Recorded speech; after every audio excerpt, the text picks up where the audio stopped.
정말 열불이 터지는 사건이 있어서 이렇게 여러분들을 찾아와 저의 분노가 섞인 이야기를 소개해 드리게 되네요.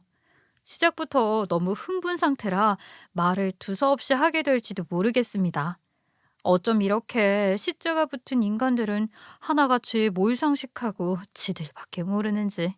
제가 기가 막히고 코가 막혀서 결국에는 볼장 다 보고 끝을 보고 말았네요. 미련스럽게도 사랑이라는 이름으로 그 인간과 함께 살며 어떻게든 위기를 기회로 헤쳐나가려 했던 제 모습이 결국에는 참 바보 같은 모습이었다는 걸 깨닫게 되었어요. 세상에 이런 일이 또 생긴다면 그때는 정말 콱 접신물에 코라도 박아야지. 한 번은 당해도 두 번은 절대 안 당한다는 마음으로 버티고 또 버티는 중입니다. 제 이야기가 결국에는 많이 답답한 이야기일 수 있지만 결국에는 모든 복수를 마치고 제 속만큼을 시원하게 다 털어버렸습니다. 그러니까 제가 이 결정을 하기까지 얼마나 마음고생을 했을지 여러분들께서도 대충 짐작은 가시죠?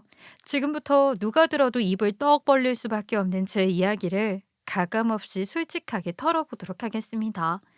남편이랑 연애를 할 때엔 남편이 가족 이야기를 잘 꺼내지 않아서 모르고 있었는데 결혼 준비를 하면서 이상하리만큼 신우 편을 드는 모습을 보고 좀 의아한 마음이 들었어요. 뭐 평소에 신우에 대해 끔찍하게 생각을 했다던가 신우랑 잘 지내는 모습을 보여줬었다면 제가 그러려니 하겠는데 정말 신우 이름밖에 모를 정도로 말을 안 했었거든요. 신우가 뭘 하는지, 몇 살인지 그런 것도 잘 몰랐고 대충 그냥 남편에게 여동생이 있구나 하는 존재로만 인식을 했었는데 결혼식 준비를 하면서 제대로 알게 됐죠. 결혼 준비를 하다 보면 뭐 말로는 너는 알아서 해라 라고 말은 하지만 시댁에서 친정에서 참견을 안 할 수가 없잖아요. 그런데 우리 신우 주제 넘게도 양가에서 조용조용 넘어가는데 지가 나서서 꼬투리를 잡으려는 건지 뭔지 저에게 이것저것 요구를 하더라고요.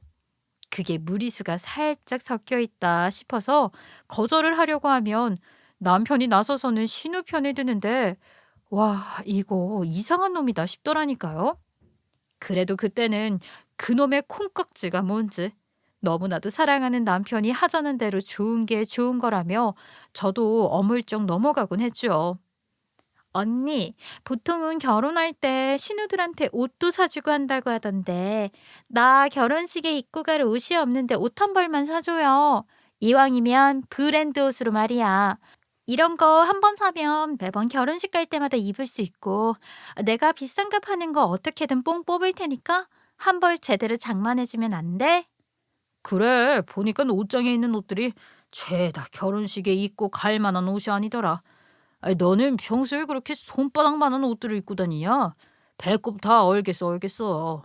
자기야, 그러지 말고 우리 예선에서 조금만 똑 떼어다가 내 동생이 입고 갈 옷 한 벌 해주자. 좋은 걸로 한 벌 해주면 나중에 두고두고 입을 수 있다고 하잖아. 아니, 어디 가서 우리 세연이가 사준 거라고 자랑도 할 수 있고 얼마나 좋아? 남편이 그렇게 말을 하는데 사실 옷 한 벌 해주는 거 정도야 생각을 하고 있었던 것이라서 전 일단 알겠다고 끄덕였는데 이 양심 없는 신우가 글쎄 명품 매장으로 들어가더라고요. 남편에게 이건 아니다 싶어서 눈짓을 했고 결국에는 뒷덜미를 잡아서 질질 끌고 나오긴 했는데 신우가 아주 불퉁한 표정을 하면서 말을 하더라고요. 당연히 좋은 옷이라고 하면 명품 브랜드 아니야? 나는 이렇게 싸구려 브랜드 말고 명품 브랜드에서 옷 한 벌 해주는 줄 알았다고. 친구들한테 다 자랑해놨는데. 아유, 아가씨, 나이가 몇이나 된다고 명품 브랜드 옷을 사달라고 그래요. 아가씨랑 우리랑 나이 차이가 얼만데. 저도 명품 브랜드 옷 안 입어요.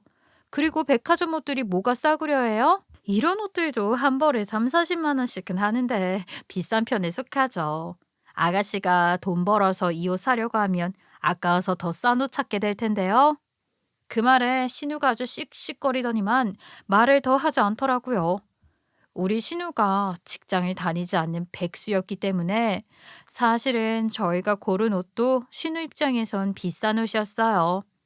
저랑 남편의 나이가 30대 중반이었는데 신우랑은 거의 10살 가까이 차이가 나서 20대 중반이었거든요. 그런 신우에게 명품 브랜드 옷이 가당키나 하나요? 하지만 신우의 행패는 여기서 끝이 나지 않았어요. 하루는 저에게 전화가 와서 그러더라고요. 언니, 결혼식 당일에 신부 메이크업 받을 때 나도 옆에서 받아도 되죠? 보니까 원래 신우들한테 메이크업은 해준다고 하더라. 그 뭐라 그러지? 혼주 메이크업? 혼주 메이크업은 아가씨가 받는 게 아니라 어머님이 받으시는 거고요. 아가씨는 아직 어린데 샵 가서 메이크업 받을 필요가 뭐가 있어요. 집에서 대충 하면 되지. 아니, 결혼식에 사진 남잖아요, 사진. 가족 사진 찍을 건데 당연히 나도 샵에 가서 메이크업 받고 와야지. 나만 대충 하면 되겠어? 왕따도 아니고. 아가씨는 인사드리는 것도 아닌데 사진 하나 찍겠다고 몇십만 원 하는 메이크업을 받겠다고요? 그거야말로 돈 낭비라고 생각해요. 오빠가 해도 된다고 했는데 언니 진짜 짠순이다. 그러면 언니 나 메이크업 안 받을 테니까 명품 가방 하나는 사줘요. 그 정도는 다들 받는다고 하던데. 옷으로 선물했잖아요, 아가씨. 우리가 무슨 돈을 억 단위로 모은 것도 아니고 대출 받아서 신혼집 구하고 이자 갚느라 등골이 휠 텐데 그 비싼 걸 어떻게 해줘요. 신우가 그거 하나 못 해주냐고 전화를 끊자마자 10분도 지나지 않아서 남편에게 연락이 오더니만 명품 가방이 얼마나 하길래 못 해주는 거냐고 묻더라고요. 지가 지 손으로 저한테 명품 가방 한 번을 선물해 본 적이 없으니까 가격대를 알 리가 있겠어요? 적당히 쓸만한 거 찾으면 500만 원은 그냥 들어간다고 했죠. 가방 하나에 500만 원이나 한다고? 그것도 모르고 당신 꼬셔서 하나 사주겠다고 말했는데 큰일이네. 어떡하지? 이제 와서 안 된다고 하기도 좀 그런데. 그렇긴 뭐가 그래. 당연히 안 된다고 해야지. 500만 원이면 우리 집 대출 받은 거 이자로 쓰는 게 나아. 절대로 안 된다고 해. 그 나이에 명품 가방이 왜 필요해?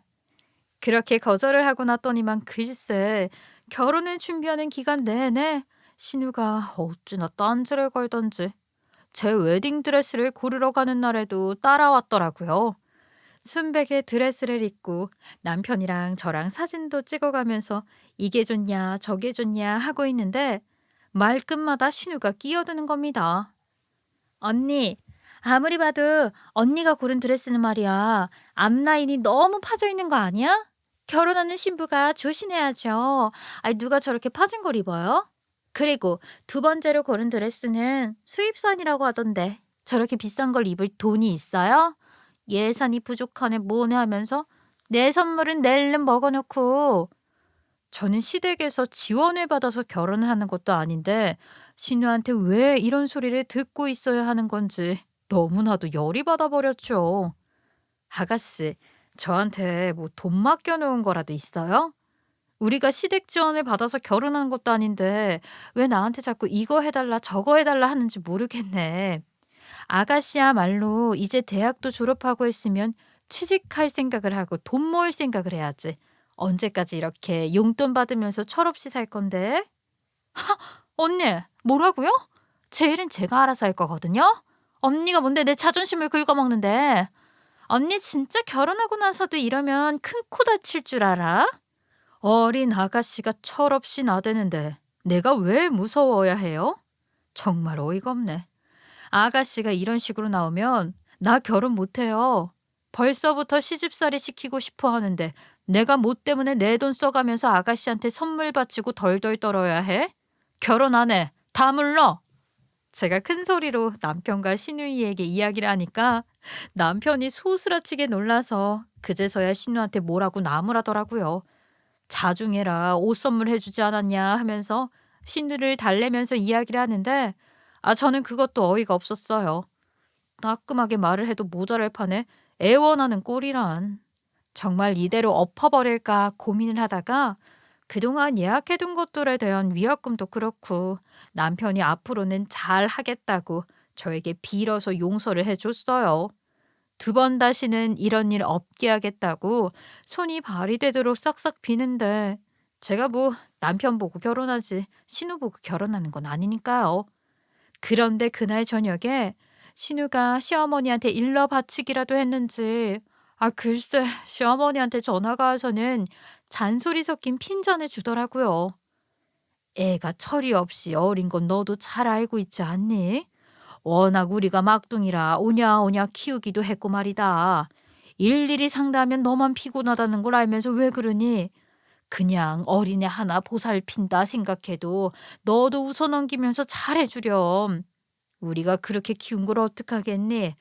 쟤는 절대 못 고쳐. 신우가 글쎄 시어머니한테 가서 새언니가 저를 싫어하네 뭐네 이야기를 했는지 시어머니가 저한테 그냥 무조건 신우한테 잘해주라고 이야기를 하는데, 제가 무슨 마더 테레사인가요? 무조건적으로 신우를 감싸주고 사랑해주게. 그렇게 키웠으니까 신우가 저 모양이구나 그런 생각만 했죠. 아무튼 요즘 부부들이 다 그렇듯 저희도 결혼을 하고 나서 맞벌이 부부로 각자 할 일 잘하면서 그렇게 살고 있었는데 신우가 그걸로 또 딴지를 걸고 넘어지더라고요. 언니, 언니도 밖에 나가서 돈 좀 번답시고 집안일에 대해 너무 신경 안 쓰는 거 아니야? 내가 오빠한테 전해줄 거 있어서 잠깐 들렀는데 설거지가 산더미던데? 근데 저희 부부가 집안일을 서로 역할 분담을 나눠서 한단 말입니다. 제가 밥을 하면 남편이 설거지를 하고 제가 쓰레기를 버리면 남편이 음식물 쓰레기를 버리고요. 신우가 시어머니의 심부름으로 남편한테 전해줄 게 있었는지 잠깐 신혼집에 들렀다가 설거지가 쌓여 있는 걸 보면서 한마디 툭 던지는 게 아니겠어요? 아니, 10살이나 어린 기집애가 남의 집 살림에 뭘 그리 트집을 잡고 싶어서 누나를 이리저리 굴리고 다니는지. 현관에서 설거지 통까지도 거리가 있는데 굳이 그걸 깨끗하게 해놓고 사나 안 사나 구경을 하려고 들어와서 헤집어 봤다는 소리밖에 더 되겠냐고요. 제가 밥을 했으니까 설거지는 남편이 해야죠 뭐. 당연히 시간 되는 사람이 더 많이 일을 하기 마련이지만 저희 부부는 거의 반반씩 해요. 어머, 지금 우리 오빠한테 설거지를 시킨다는 소리예요? 와, 우리 엄마가 들으면 놀래서 뒤집어지겠네. 우리 오빠한테 설거지 한번 시켜본 적 없는데? 도대체 우리 부부가 그렇게 약속을 정해서 하겠다는데 왜 딴 집에 살고 있는 신우가 저런 소리를 하는지 이해를 할 수 없었죠.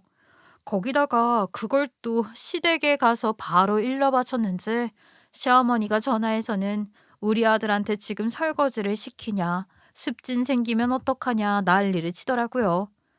정말 시절 붙은 사람들에게 전부 다 진절머리가 날 정도로 참견을 해대는데 더 이상은 안 되겠다 싶었죠. 결혼 생활을 시작한 지 6개월 만에 제가 경사스럽게도 임신을 하게 되었어요. 보통 직장을 다니는 여성들은 만삭이 될 때까지 일을 하다가 출산이 임박해서야 육아휴직을 내고 아이가 돌이 될 때까지 집에서 키우잖아요. 저도 남들처럼 그렇게 할 생각이었는데 병원에서 제 자궁이 약해서 유산이 될 가능성이 높아 보인다고 말을 하더라고요. 남편이랑 저랑은 상의를 여러 번 하고 제가 일을 그만두고 아이를 키우는 것에 연연하는 것이 좋겠다는 결론을 내는데 정말 슬픈 일이 생기고야 말았어요. 제가 퇴직을 하기도 전에 아이가 유산이 되어버린 겁니다. 저랑 남편은 정말 큰 상실감을 가지게 되었고 매일같이 얼굴을 마주보면 눈물이 날 정도로 슬퍼했어요. 시댁이고 친정이고 저의 아픔을 위로해 주었는데 신우 요거 딱 하나만 저에게 막말을 쏟아내더라고요. 언니가 결혼하고 얼마나 놀러 다니고 그랬으면 애가 유산이 된다는 거야? 나도 드디어 조카가 생기나 싶었더니만 아유 관리 좀 잘하지.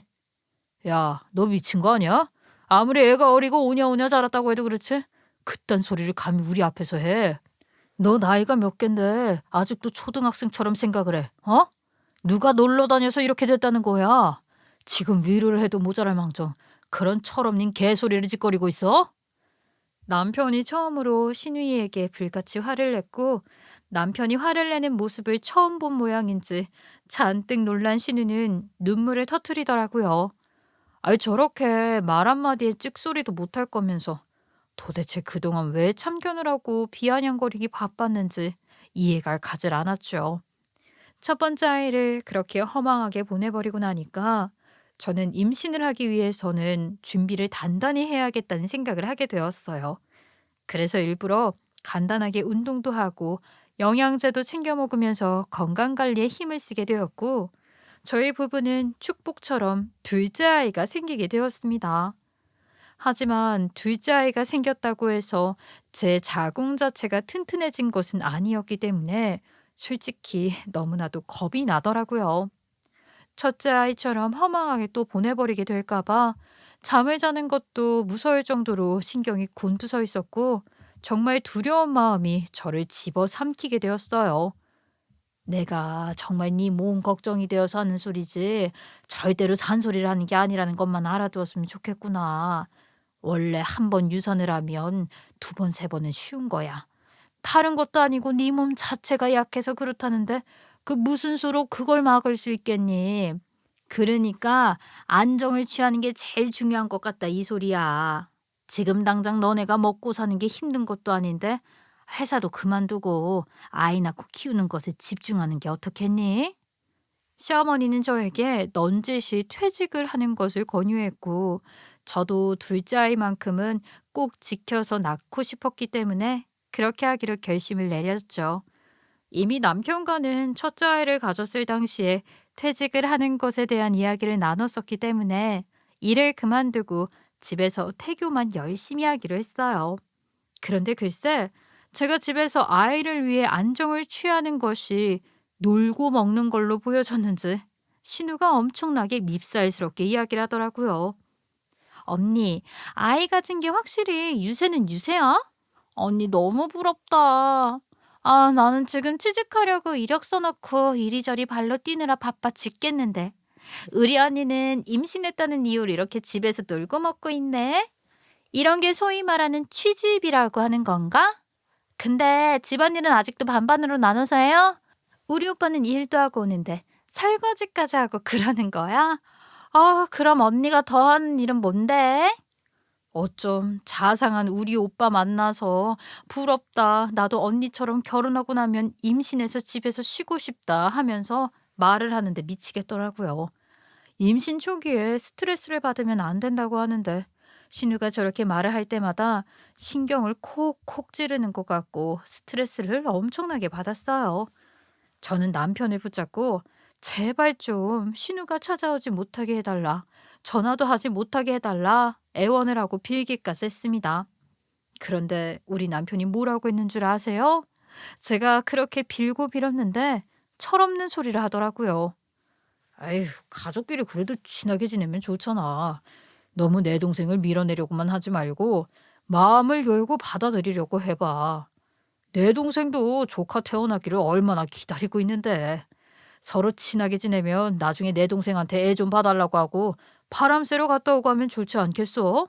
정말 하늘도 무심하시지. 저는 또 임신 4개월 차에 두 번째 아이도 유산을 하게 되었습니다. 저는 이 모든 게 신우 탓이라는 생각을 버릴 수가 없더라고요.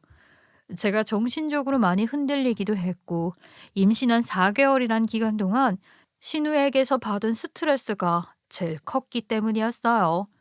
저는 유산 소식을 알게 되자마자 바로 시댁으로 가서 TV 앞에 앉아있는 신우의 머리채를 예고도 없이 확 잡아버렸습니다. 아, 언니 미쳤어? 지금 다짜고짜 뭐 하는 짓이야? 이거 안 나? 내 머리털 다 뽑히겠어. 엄마, 이 언니 진짜 미쳤나 봐. 야, 이 나쁜 년아. 네가 나한테 그렇게 스트레스를 주니까 내 아이가 견디지 못하고 또 우리 곁을 떠나버렸잖아.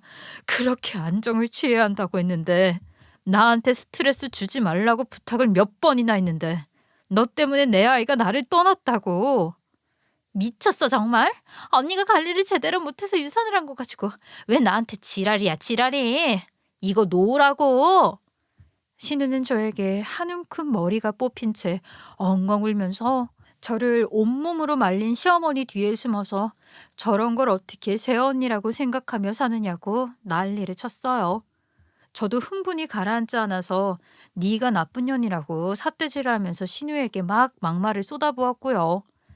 얘 유산을 한 게 왜 또 우리 딸 탓이니? 네 몸이 약한 걸 가지고 머리채까지 잡은 건 너무 심한 거 아니니? 빨리 우선 우리 딸한테 사과해라. 솔직히 말해서 유산한 게 네 몸 탓이지 왜 우리 딸 잘못이야. 스트레스를 줬으면 얼마나 줬다고. 같이 사는 것도 아닌데. 저는 그런 시어머니의 말을 듣고 나서 결심을 내렸어요. 두 번 다시는 시댁에 발길을 하지 않기로요. 시댁과는 영영 인연을 끊겠다고 말이죠. 제 결심은 남편에게도 당연히 전달했고, 남편은 꼭 그렇게까지 해야겠냐고 말을 했지만, 그렇지 않으면 평생 아이가 생기지 않을 것 같다고 말했죠. 평소에 아이를 참으로 좋아했던 우리 남편은 제가 시댁과 발길을 끊어야지만 아이를 낳겠다고 하자 울며 겨자 먹기로 고개를 끄덕였어요. 시댁과 발길을 끊고 지낸 지 몇 개월이 지나서 정말 기적같이 저에게 셋째 아이가 생기게 되었고요. 저는 정말로 이 셋째 아이만큼은 꼭 지키고 싶었어요. 모든 스트레스를 차단하기 위해 휴대폰도 내내 무음으로 돌려놓고 지낼 정도로 아예 연락들을 단절하고 지내게 되었어요. 집에서 태교에 집중하기 위해 하루 종일 클래식 음악을 들으며 최대한 움직이지 않으려고 했고요. 아이를 열심히 뱃속에서 무럭무럭 키웠죠. 안정기에 접어들 때까지 양가에는 절대로 알리지 않겠다고 신신당부했기 때문에 남편은 입을 달싹이면서도 아이를 가진 이야기를 어디에도 하지 못했어요. 그렇게 4개월에 접어들고 안정기를 조금 넘겨서 저는 우리 아이가 건강하게 제 자궁 속에서 자리를 잡았다는 사실을 병원에서 전해 듣게 되었어요. 물론 유산이라는 게 막달에도 충분히 있을 수 있는 일이라고 하지만 저는 강하게 버텨준 저희 아이를 믿었습니다. 정말 너무나도 행복했고요. 아이가 제 인생의 전부인 것 마냥 앞으로는 아이를 위해서 살고 버티겠다고 결심했어요. 그렇게 양가에 제가 임신을 했고 아이가 건강하다는 사실을 알렸더니 시댁에서는 저에게 슬슬 발길을 다시 하라는 식으로 말을 하더라고요. 하지만 제가 이미 가지 않겠다고 결심을 했고 그 덕에 아이가 건강하게 자리를 잡았는데 이제 와서 무슨 꼴을 보려고 시댁에 다시 가겠습니까? 남편도 시댁도 저에게 얼굴을 영영 안 보고 살 수는 없지 않냐며 회유를 했지만 저는요 끝까지 시댁에 가지 않겠다는 의사를 보였어요. 이번에 우리 큰 제사 있는 거 알지? 아무리 그래도 임신한 며느리한테 일을 시키진 않을 거 아니야. 친척분들 다 모이실 텐데 인사는 드려야 하지 않겠어? 임신 소식도 알리고 인사도 드리고 하면 용돈도 주시고 할 텐데. 그거 은근히 쏠쏠하다. 그러니까 이번 제사는 같이 가자. 응? 내가 싫다고 말했잖아. 임신 막달에도 유산할 수 있다는 말 못 들었어? 한 번 갔다 하면 그 망나니 같은 당신 동생 때문에 얼마나 스트레스를 받는데. 거기다가 시어머니는 매번 신우편 만들고 나한테 이해해라 넘어가라. 아 진짜 신우입을 꼬매버리고 싶다고. 걔도 그날 이후로 반성하고 앞으로는 안 그렇겠다고 했어. 아무리 그래도 시댁 행사이고 제사인데 맏며느리가 안 온다는 건 좀 그렇지 않아? 아니 어차피 일도 안 시킬 거라며. 그리고 내 조상도 아니고 당신 조상인데 내가 거기 가서 인사해야 할 이유가 뭐야? 그러는 당신은 우리 집 제사에 오기나 해? 남편은 우리 집 제사 이야기에 꿀먹은 벙어리가 됐지만 그날 이후에도 시댁 행사 때마다 같이 안 가냐고 몇 번이고 저에게 물어보았어요. 당연히 저는 지금 생활이 너무나도 편안했고 시댁에서 자초한 일이니까 죽어도 가지 않겠다고 딱 잘라 말을 했죠. 저희 시댁에 제사가 1년에 5번 있거든요. 제가 계속 가지 않고 버티니까 시댁에서도 일손이 하나 딸리잖아요. 거기다가 며느리라는 종이 없는 거나 다름없으니까요. 본인들이 귀찮은 거, 손 많이 가는 거 전부 저에게 떠맡기고 싶은데 정작 종노릇할 며느리가 가질 않으니 얼마나 힘들었겠어요? 그러니까 시댁에서는 남편에게 스트레스를 주기 시작한 거죠. 며느리 데리고 와라. 언제까지 안 올 생각인 거냐 하면서요. 저는 남편에게 2번 다시는 말도 꺼내지 말라고 성을 내기 바쁘니까 남편은 양쪽에 스트레스를 받기 시작했어요. 아이가 태어나도 우리 집에는 안 갈 거야? 왜 이렇게 사람이 이기적으로 굴어? 적당히 했으면 이제 굽히고 들어갈 줄도 알아야지. 지금 벌써 몇 개월째야? 우리 집에서 이 정도로 애원했으면 한 수 적고 들어가서 그동안 못 찾아와서 죄송했다. 이렇게 말을 해야 하는 거 아니냐고. 내가 왜 그래야 하는데?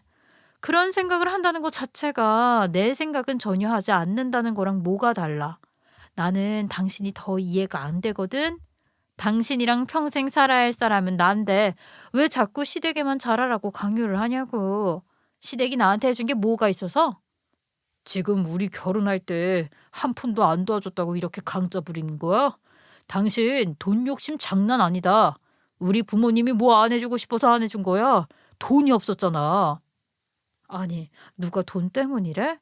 내가 시댁에만 가면 스트레스를 받아서 미치겠다고. 당신은 당신 부모니까 몰라서 그렇지? 나한테 준 스트레스가 한두 가지인 줄 알아?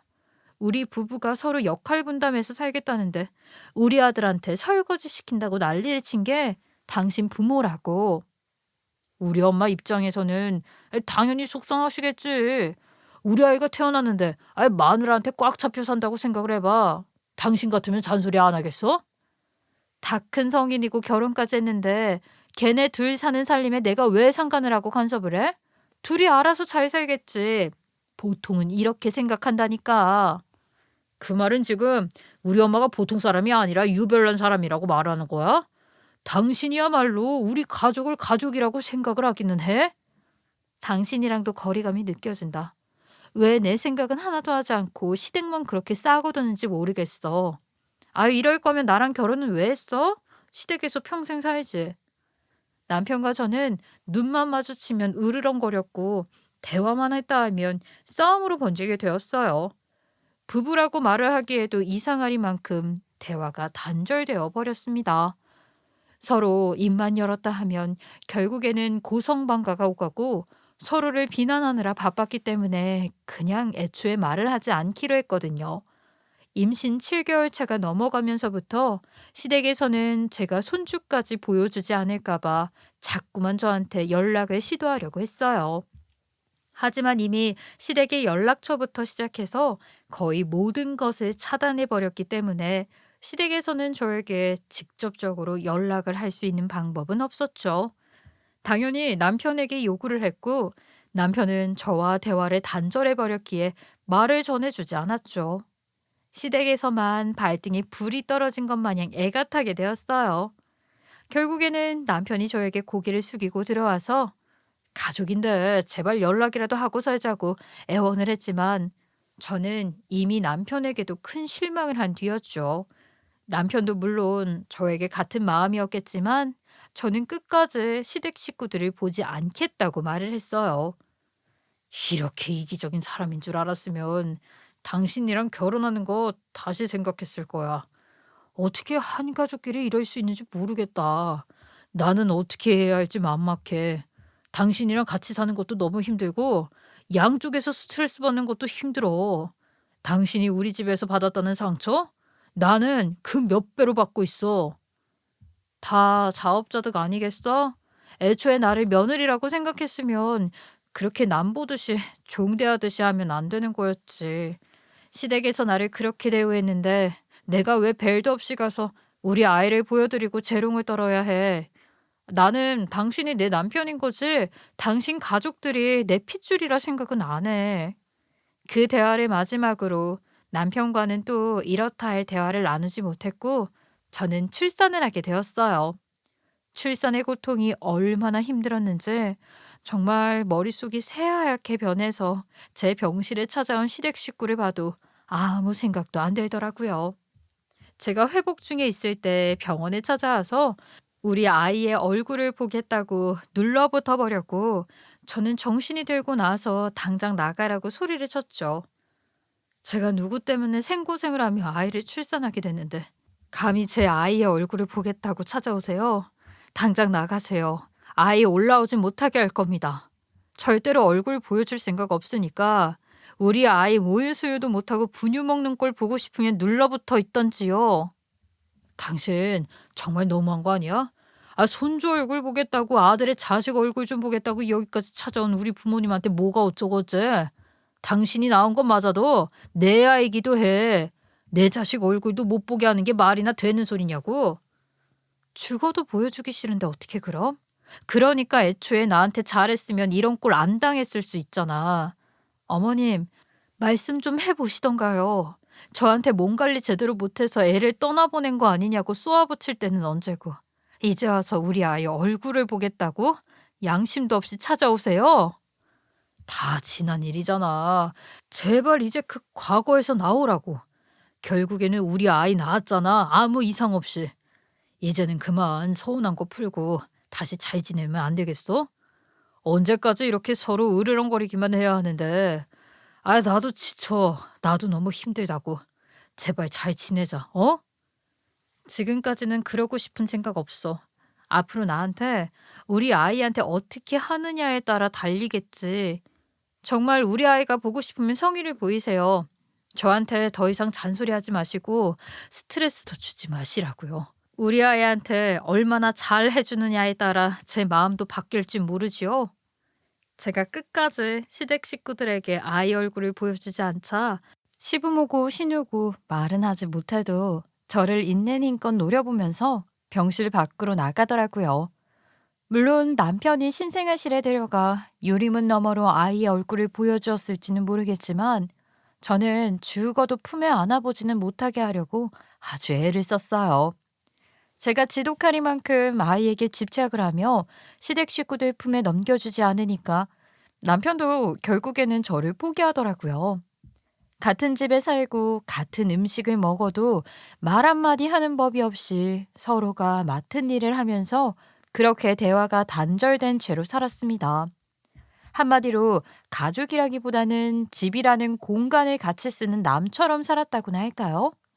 그래도 자기 자식에게는 애정이 있는 건지 애가 울거나 배고파하면 분유를 타주고 안아주고 달래주기는 하더라고요. 하지만 그것도 아주 잠깐이었어요. 바깥 일을 하는 남편은 새벽에 아이가 우는 게 너무나도 짜증이 났었나 봐요. 하루 이틀 시댁에서 자고 오겠다며 집을 비우기 시작한 남편은 점점 더 집을 비우는 시간이 길어졌고 저와 아이는 안중에도 없는 사람처럼 굴기 시작했어요. 밖으로 겉돌기 시작한 남편에게 잔소리를 하는 것도 귀찮아서 냅뒀더니만 이건 뭐 집에 있는 시간이 거의 없더라고요. 밖에서 뭘 하고 다니는 건지 모르겠지만 자기만의 시간을 가져서 행복한 건지 얼굴이 점점 피어나기 시작하는데 저는 딱 그 반대였어요. 밤에 잠을 자지 않고 매일같이 울기 바쁜 아이를 24시간 혼자서 돌보느라 피골이 상접해 있었고 얼굴에는 다크서클이 쭉 내려앉아 있었거든요. 저는 아이를 혼자 돌보다가 너무나도 지쳐서 결국에는 남편에게 불평을 토로하게 되었어요. 언제는 아이를 혼자 낳은 거냐고 난리를 치더니만 나 혼자 낳은 게 맞는 것 같은데? 당신이 아이 아빠로서 집안에서 해내고 있는 일이 뭔데? 아이를 돌보는 걸 도와주는 것도 아니고 허구한 날 밖에서 뭘 하고 다니는 건지? 도대체 잠은 왜 시댁에서 자는 건데? 아이를 혼자 낳은 게 맞으니까 혼자 키워. 내가 대신 생활비만큼은 꼬박꼬박 주잖아? 우리 식구들에게 아이 얼굴 절대로 안 보여주겠다며? 그래놓고 이제 와서 뭘? 나한테 애를 돌보라고? 내가 왜 그래야 하는데? 당신이 그렇게 싸고 도는 아이 당신이 알아서 키우라고. 나는 돈 버느라 힘들어서 밤에 잠을 잘 자야겠거든. 애 우는 소리에 시끄러워서 잠이나 잘 수 있나? 이제는 우리 집 가서 자는 게 더 마음 편하고 좋아. 그럴 거면 나랑 왜 사는데? 이 정도면 쇼윈도 부부랑 다를 바가 없는 거 아니야. 별거 하는 거랑 다름없잖아. 누가 애를 24시간 봐달라고 했어? 내가 힘들어할 때 그 잠깐 애 분유 한 번 먹여주는 것도 못해? 기저귀 한 번을 갈아보긴 했어. 나를 가족이라고 생각하지도 않는 사람에게 내 가족을 무시하는 사람에게 내가 뭘 더 해줄 수 있는데. 이혼하면 당신 당장 뭐 먹고 살고 어디 가서 살 건데. 이 집 반 나눈 돈으로 애 키울 수 있을 것 같아? 그냥 내가 주는 생활비 받으면서 조용히 지내. 이혼하고 싶으면 하든가. 사실 나는 손해볼 거 없거든. 남편은 싸늘하게 저에게 말을 했고 저는 정말 울음이 터져나올 것 같았지만 꾹 참아냈어요. 사이는 이전보다 더 걷잡을 수 없이 나빠졌고 집에서도 눈조차 마주치지 않게 되었죠.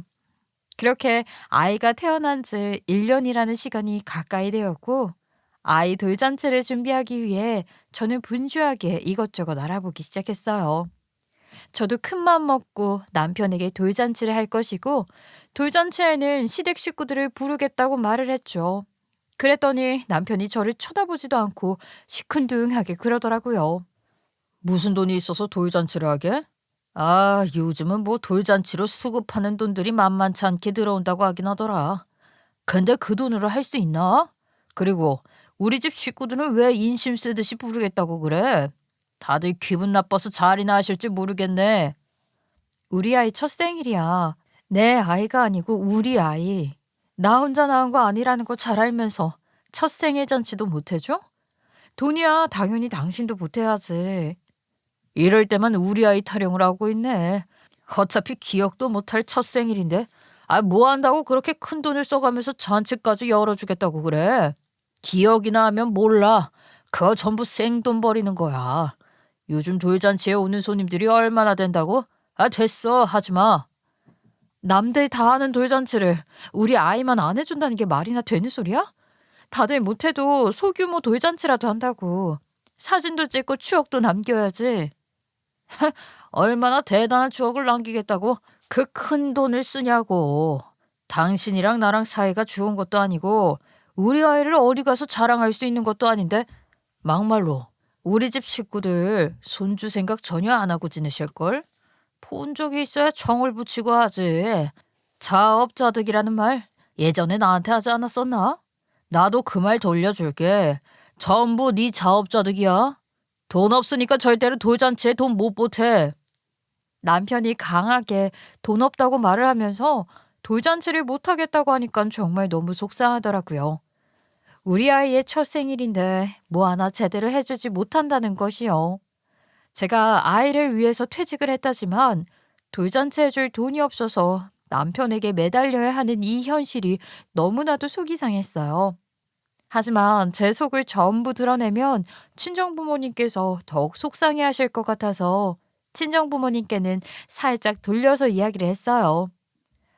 우리 아이 돌잔치는 안 하기로 했어요. 요즘 그이가 글쎄 돈이 없다고 하더라고. 뭐 회사 일이 잘 안 풀리나 봐. 형편도 별론데 해서 뭐 하겠어. 손님들이 얼마나 올 수 있을지도 모르고. 요즘은 돌잔치는 다들 안 가는 추세래. 뭐 남편이 돈 없다는데 내가 우기기도 좀 그래서요. 친정부모님께서는 남편이 요즘 회사 일이 힘들어서 돈벌이가 시원치 않고 그래서 돌잔치를 하는 것이 부담된다고 말을 했죠. 친정부모님께서는 사위가 요즘 회사 일에 치이고 돈이 없다고 하니까 그래서 돌잔치도 못한다고 하니까 마음이 무척이나 쓰이셨나 봐요. 사위 기도 살려주고 싶고 또 돌잔치를 할 수 있는 명분도 주고 싶으시다며 일부러 남편에게 돌잔치 하는데 돈 쓰라고 300만 원을 보내주신 겁니다. 저한테 보내주면 제가 또 제 돈으로 하겠다고 남편 기를 죽일까 봐서 우리 남편의 기를 펴게 해주겠다고 인심을 쓰신 거죠. 저는 친정 부모님이 남편에게 돈을 송금했다는 사실을 전해 들어서 알고 있었는데 남편이 저에게 돌잔치에 대해 이야기를 한마디도 꺼내지 않더라고요. 며칠을 기다려도 감감무소식이길래 저는 남편을 붙잡고 제가 먼저 이야기를 꺼냈습니다. 우리 부모님이 돌잔치 하라고 돈 보내주신 걸로 알고 있는데 왜 이렇다 할 말이 없어? 돈 받은 걸 나한테 줘야 내가 돌잔치 예약이라도 하러 다니지. 도통 이해를 못하겠네. 애는 기억도 하지 못할 첫생일인데 왜 어른들이 나서서 난리야. 그런 거 해봐야 부모의 허영심만 드러내는 거 아니야? 아휴, 나는 그 돈 쏟아부어서 해줘야 할 이유를 모르겠어. 거기다가 그 돈 이미 쓰고 없어. 뭐라고? 그 돈을 썼다니. 우리 아이 돌잔치 하라고 준 돈을 어디다가 썼다는 말이야? 내 동생 이번에 결혼하는 거 넌 모르지? 시댁에 관심은커녕 연락조차 없는데 뭘 알겠어. 내 동생 결혼 준비하는데 보태줬다. 혼수 하나쯤은 해줘야 할 거 아니야. 장인 장모도 그걸 더 잘했다고 하실걸? 아이, 너는 상견례에 오라고 해도 안 올 것 같아서 그냥 말 안 하고 안 불렀어. 그 말을 듣는데 입이 다물어지지가 않더라고요. 도대체 우리 부모님께서 돌잔치 하라고 준 돈을 왜 지멋대로 신우 혼수 준비하는데 보탭니까? 당신 지금 도둑질했다는 거 알아? 우리 부모님이 돌잔치 하라고 주신 돈을 왜 당신이 멋대로 신우 혼수 준비하는데 써? 미친 거 아니야? 남의 돈으로 생색을 왜 당신이 내는 거냐고. 돈 내놔. 내놓으라고. 이미 쓴 돈을 어디서 내놔. 그리고 이게 왜 도둑질이야? 자긴 장모가 나한테 쓰라고 준 돈인데 어차피 애가 뭘 아냐고. 나중에 사진이나 몇 장 남기면 되지. 남편은 그 뒤로 또 시댁에 숨어서 나타나지 않았고 저는 제가 생활비를 모아둔 걸로 돌잔치를 준비하게 되었는데 정말 돈이 모자라서 약소하게 준비를 해야 했어요. 너무나도 서운하고 서럽고 온갖 잡생각이 다 들더라고요. 남편은 아예 돌잔치에 관심조차 없었고 제가 돌잔치 이야기를 꺼내도 시큰둥하게 반응했어요. 돈을 내놓으라고 악을 써보고 애원도 해봤지만 이미 쓴 돈을 어디서 찾냐면서 배째라고 나오더라고요. 저는 매일같이 시댁에 있다는 남편에게 일을 갈게 되었고 이 인간이 자꾸 집에 들어오지 않고 때깔도 점점 좋아지는 것에 의심을 품기 시작했어요. 뭐가 그렇게 즐거운 일이 넘치는지 하루가 뭐다 하고 콧노래를 부르고 가끔 집에 들어올 때도 집만 챙겨 나가거나 휴대폰만 붙잡고 있는 게 이상했죠. 그렇게 시간이 지나서 돌잔치 날이 되고 저는 모든 걸 이날 끝내야겠다는 생각에 모든 걸 쏟아부어서 준비를 했어요. 시댁 식구들에게 정말 몇 년 만에 연락을 해서 초대장을 보냈죠. 기가 막혀 하면서도 우리 아이의 얼굴이 보고 싶었는지 자리에 오시긴 하셨더라고요. 신우도 오고 시매부가 될 사람도 자리에 오게 되었는데 행사가 시작이 되고 돌잡이를 하는 시간이 찾아오게 되었어요. 돌잡이 자리에 청진기, 판사봉, 지휘봉 같은 여러 가지를 두었는데 저는 그 자리에 갈색 서류 봉투 하나를 올려두었습니다. 돌잔치 업체에서 불러준 사회자가 의문을 가지면서 이 서류 봉투는 뭐죠? 하고 묻는 순간 아이가 다른 것들을 전부 제치고 서류 봉투를 집어 올렸어요.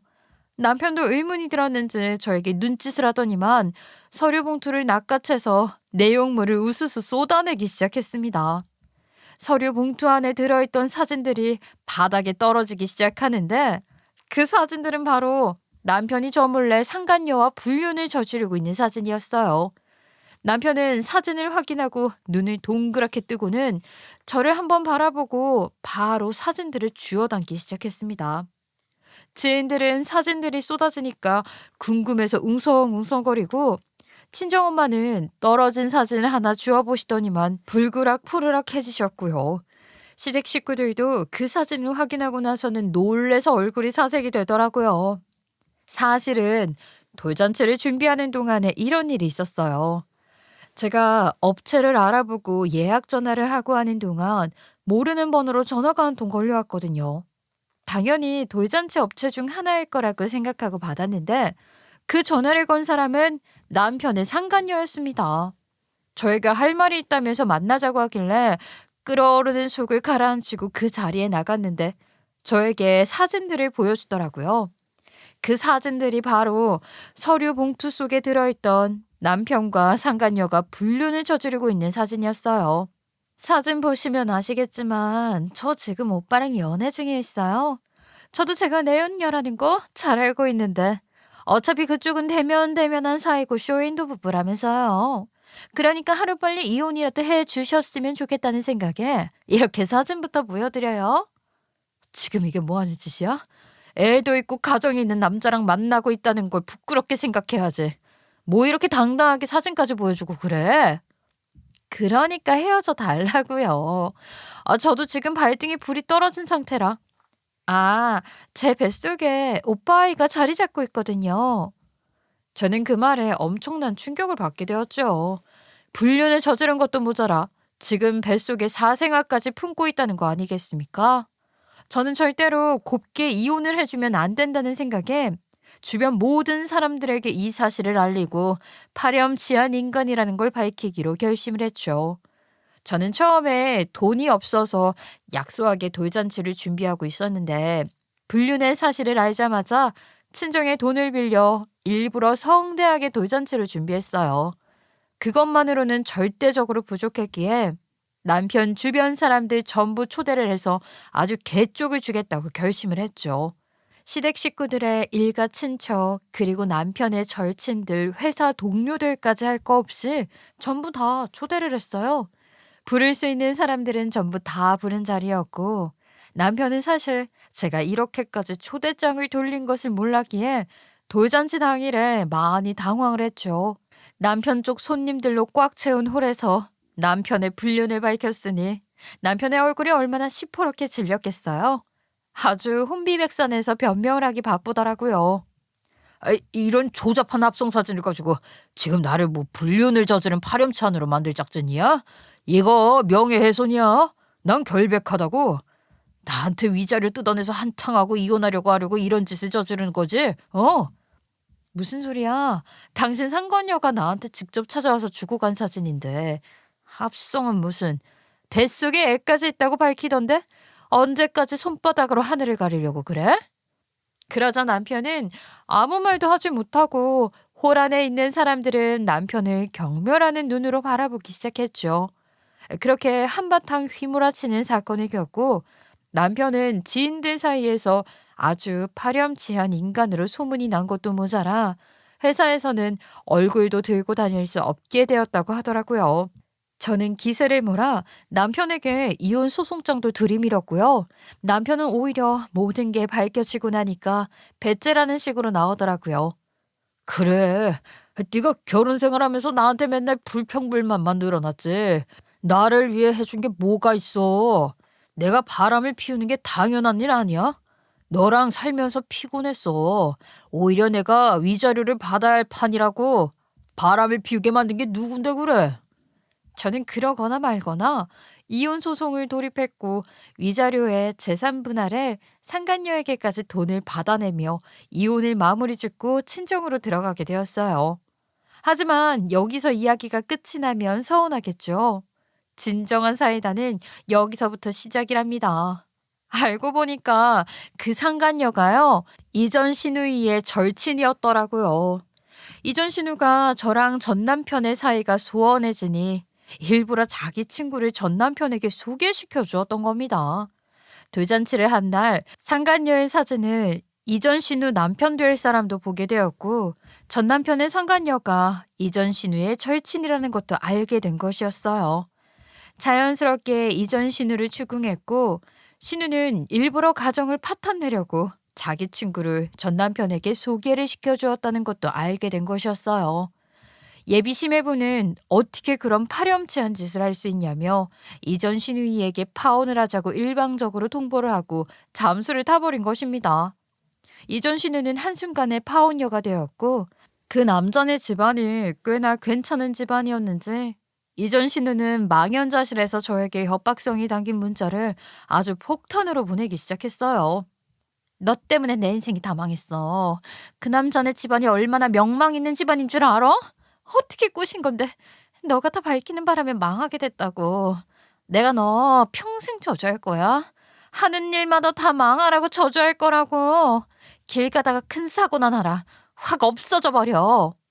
그런 문자를 폭탄으로 보내주니 저는 얼마나 감사하던지요. 저는 경찰에 바로 신고를 했고 고소까지 확 때려버렸어요.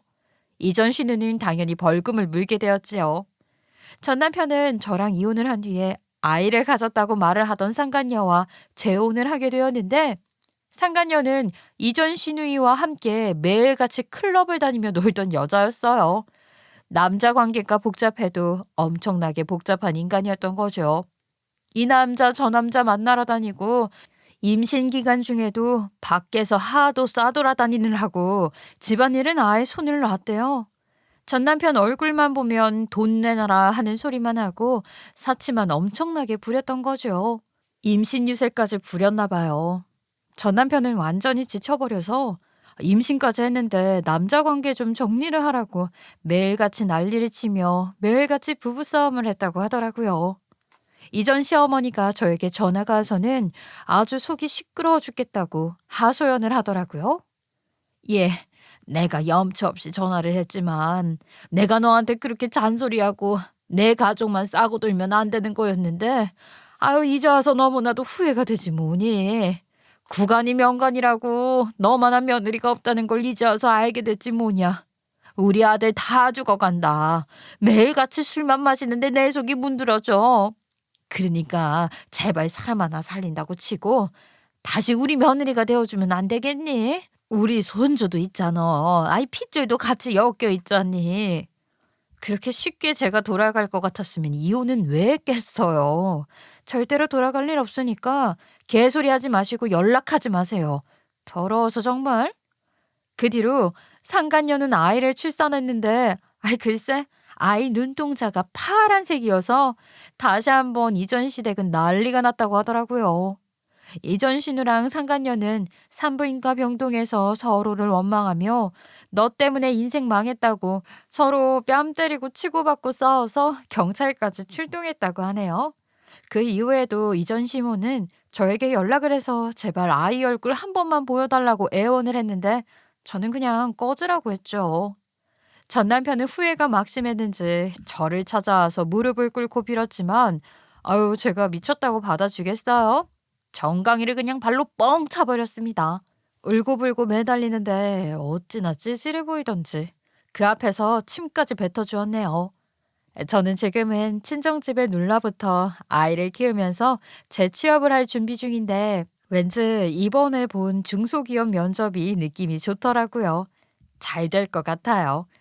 전 남편은 술 없이는 못 사는 폐인이 되었고 돈도 잃고 가족도 잃고 이전 신우 편만 들고 감싸고 돌던 전 남편은 이전 신우랑도 완전히 앙숙이 되었다네요. 이전 신우는 아직도 결혼을 못했고 전 남편은 2번 이혼한 사람으로 낙인이 찍혔죠 뭐. 앞으로는 그들의 인생이 더 하락세만 찍기를 바라며 저는 이만 아이와 함께 책을 읽으러 가봐야겠습니다. 다들 좋은 하루 되시고요. 늘 건강하시길 바라겠습니다.